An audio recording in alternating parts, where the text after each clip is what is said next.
Nathalie Chussot, le mois dernier, vous disiez que le grand point noir de la réforme, c'était la retraite des femmes. Depuis, le gouvernement a pris plusieurs dispositions. Il promet que la retraite minimum à 1 200 € va leur profiter en priorité, qu'il y a aussi des mesures pour les aidants et les aidantes. Est-ce que les femmes sont toujours les perdantes ? Alors, il y a une partie des femmes qui vont y perdre en raison des trimestres liés à la maternité. On peut avoir dans le privé jusqu'à 8 trimestres quand on a eu un enfant, par enfant. Et encore une fois, vous pouvez avoir un certain nombre de femmes qui, elles, ont eu des carrières linéaires, complètes, cotiser leurs 42 ans ou leurs 43 ans, d'accord ? Et puis, gagner des trimestres grâce à leurs enfants, les congés maternité, et les trimestres liés à l'éducation.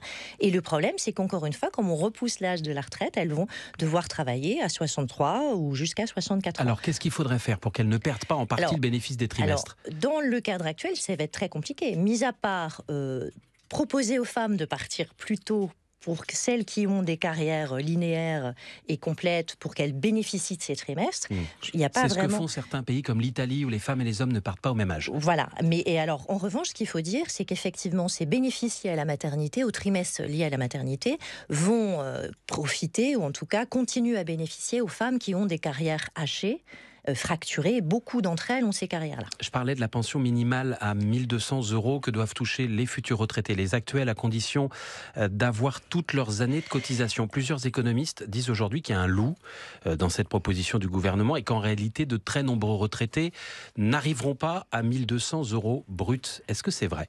Alors, effectivement, tout le monde n'arrivera pas à 1 200 € bruts. J'ai relu avec précision ce qui est écrit dans le texte. Donc, effectivement, ça ne concerne que les personnes qui ont une carrière complète, au SMIC, cotisé donc à temps plein au SMIC, et effectivement, donc ça ne va pas concerner tout le monde. L'objectif, je le rappelle, c'est d'arriver à 1 200 € bruts par mois, c'est-à-dire à peu près 85% du SMIC net. Là aussi, on attend quelques précisions sur le net, le brut. Mais donc, ça ne concerne qu'un certain nombre de personnes. Combien ? Est-ce qu'on le sait aujourd'hui ?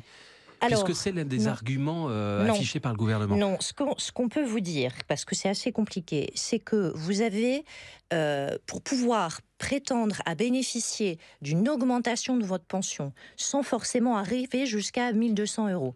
En fait, au maximum, si vous avez cotisé la totalité, vous êtes au SMIC à temps plein, c'est-à-dire que vous êtes à temps partiel, ça ne marche pas.